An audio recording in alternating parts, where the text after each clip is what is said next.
Hello बच्चों, let's read the question. A raindrop of mass 1/10 gram falls vertically at constant speed under the influence of the force of gravity and viscous drag. In falling through 100 meter, the work done by gravity is, here we have given 4 options. Now, to answer this question, first we will discuss here the key concept.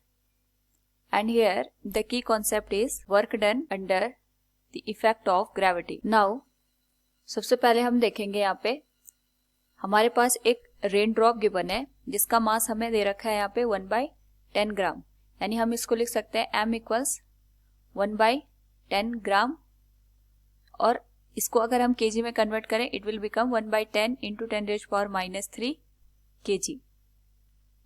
Now it is moving with a constant speed, और इस particular case में इस पे viscous force भी काम कर रहा है and it is travelling height of 100 metre. तो सपोज हमारे पास ये रेन ड्रॉप है, इट इज फॉलिंग डाउन, और इस पे यहाँ पे ग्रेविटी की वजह से एक फोर्स काम करेगा दैट इज mg, और अपर डायरेक्शन में एक विस्कस फोर्स यहाँ पे काम करता है. उस हिसाब से जब ये यहाँ पे मूव कर रहा है उस केस में हमारे पास जो डिस्टेंस कवर है that is 100 metre.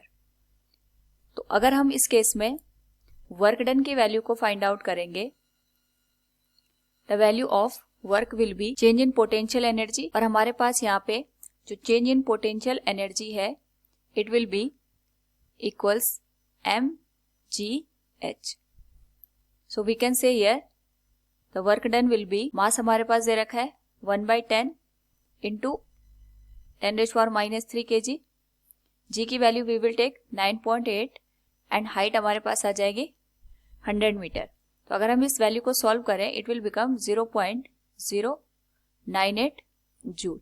So we can say here the value of work done to travel the height of 100 metre will be 0.098. It will be our final answer. So from the given question अगर हम देखें यहाँ पे we can say here in falling through 100 meter the work done by gravity is 0.098 joule. Option B will be the correct answer. Hope all you understood it. Thank you and best of luck.